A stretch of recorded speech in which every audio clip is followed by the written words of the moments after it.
Okay, I'm back, and like I said, I'm going to move a few things with this. Now, I know the recipe said you're going to layer your dill. This is going to be slightly different because I'm doing it in the jars.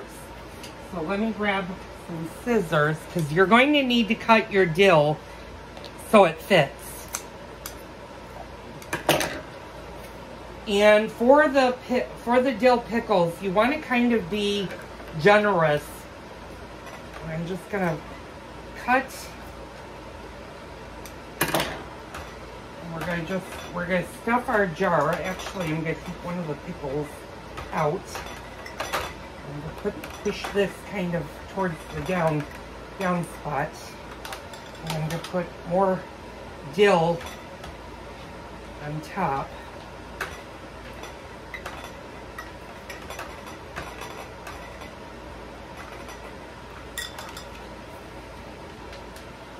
And we'll do the same with this one. I'm going to actually cut this in half.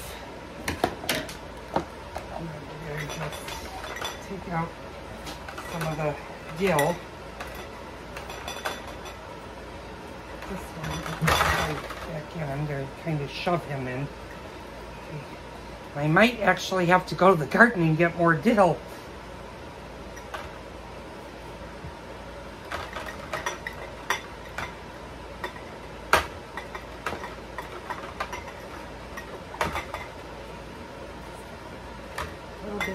Fresh dill in there, pickle back on there. This little fat guy, if I can get him back in there.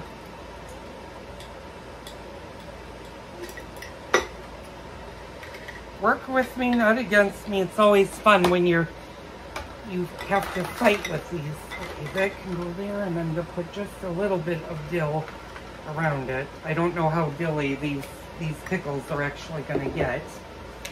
Yeah, and I need to go out to the garden and get some more dill. This isn't quite going to be enough for all of the jars. So, and I'm just sort of shoving the dill. Now, you do want to make sure that you don't have any dead dill like that. You want to get that out. So I'm going to kind of show you what it looks like, and you can kind of see the flour right where my pinky is, right here. And I just have the dill shoved there. Now, should you put it towards the bottom of the jar? Probably. And I'm going to do that with the bread and butter pickles,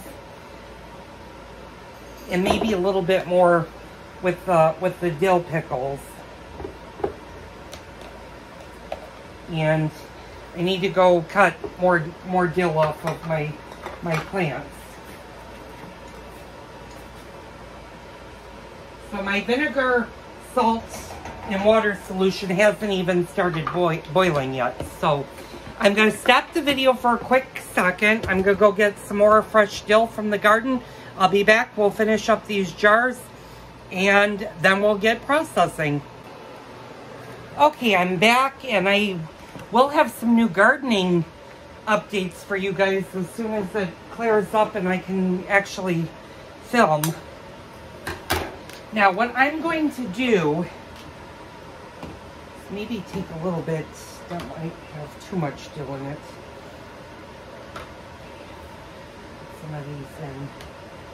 Okay, what I'm going to do is I'm actually going to pour some of these pickle slices out. And actually what I'm going to do is this jar I'm going to do something a little bit different. I'm going to put some dill towards the bottom of the jar, and then I'm going to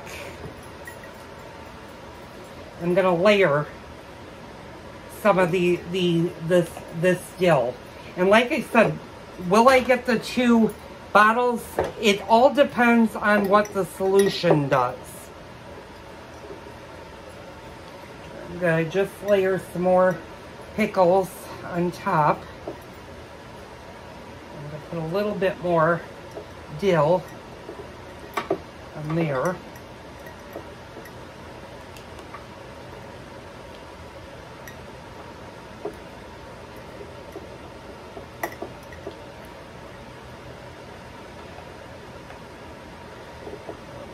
little bit more dill on top.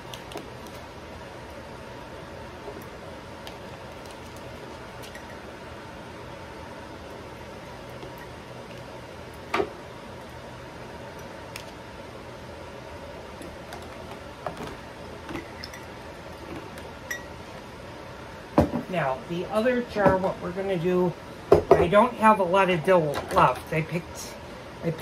Unfortunately, I picked most of my dill off of the jar.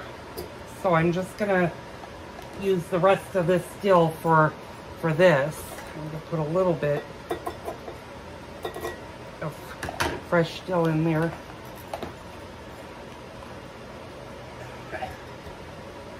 You want to make sure you get any buggies. If you have any buggies in your garden, you want to make sure that none of those are in here.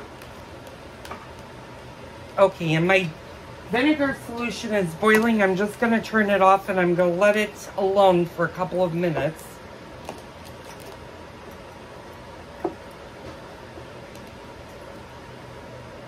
And I can already see this jar is not going to be a full jar. This one, oops, where my hand is. So I got all of the dill in all of the jars. Put that off to the side, put these over here. And I'm gonna grab my largemouth funnel if I can find where I put it. I know I move everything all the time. I didn't put it over there. Oh, it's in the dishwasher. I know exactly where I put it because I use it. I don't think we're gonna have to worry about that. So now what we're gonna do is we're gonna pour our vinegar solution in each of these jars. But before we put the lids on,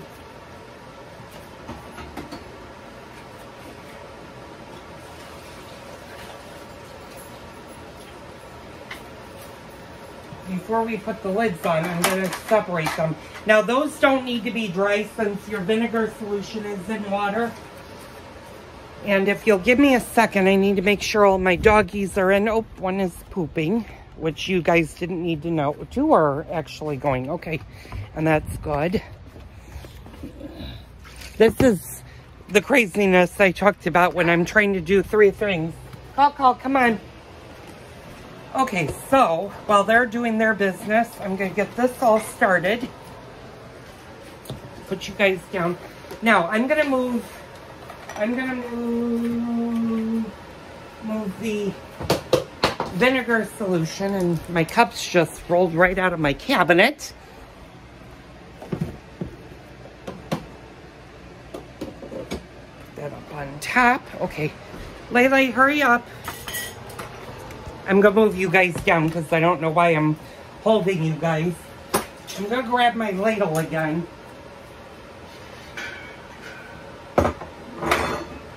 And move this over to here. I'm going to actually put that back on high. And I'm going to move my canner back to my big burner. Okay, so I'm going to let this cool for actually maybe a couple more minutes. I'm going to do 2 minutes. So I'm going to stop the video right now. I'll be right back. Okay, and I'm back. This is just cooling for a couple of minutes. I'm going to go ahead and ladle this into my jars. And you want to go not to the top. You want to leave a little bit of space. Now, if you're going to do this the way that the recipe was originally written, you would just pour the whole solution over the pickles, put the plate on, and then cover and leave them alone.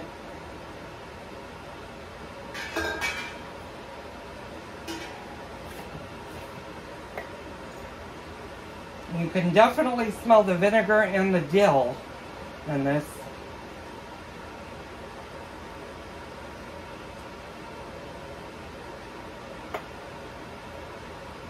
Now that I've done this, would I play with the recipe even more? Probably not. What I actually probably would do is I would probably get the gallon size mason jars and do that. And then you could put a lot more pickles in it. I just wanted to try because, of course, with all of the stuff that I did this weekend, I'm starting to run low on space.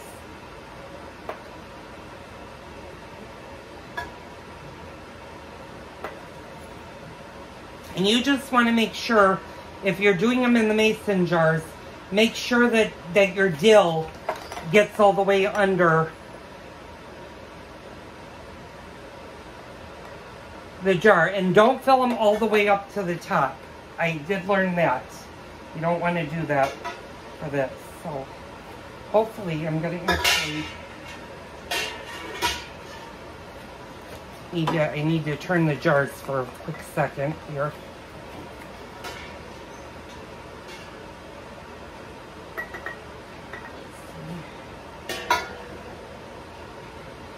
I'm looking at this, I'm praying to God, to the gods, that I have enough, that 9 cups actually made enough solution for all of this.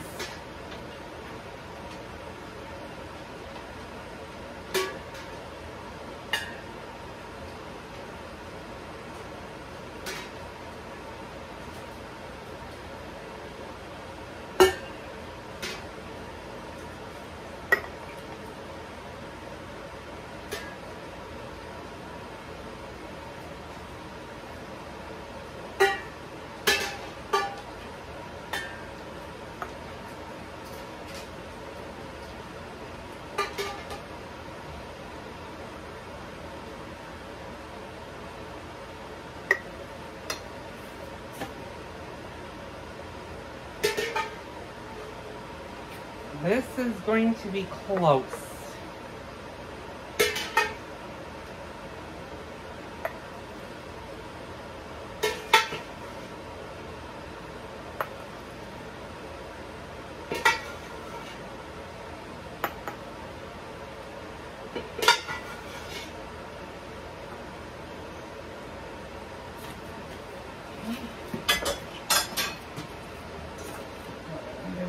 I'm just going to pour what little I have left. I'm going to even out all of the jars.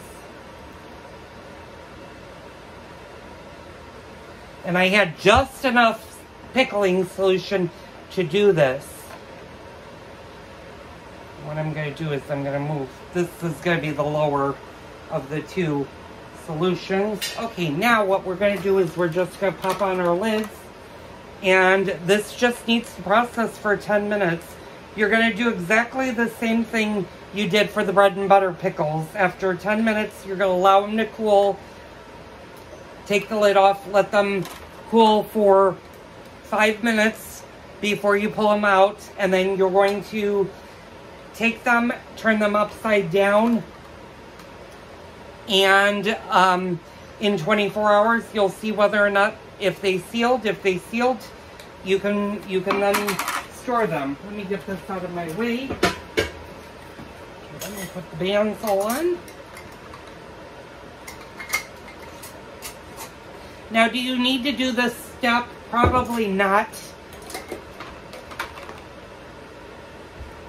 Like I said, I don't have the space right now to just leave pickles sit for 4 days in a crock or an enameled pot, so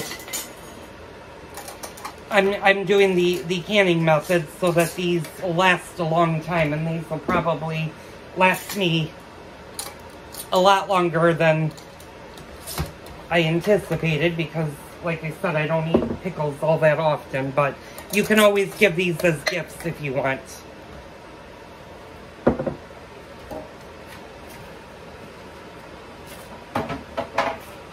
So, since you guys have already seen the processing of the bread and butter pickles, I'm not going to show you that. It's the same exact step.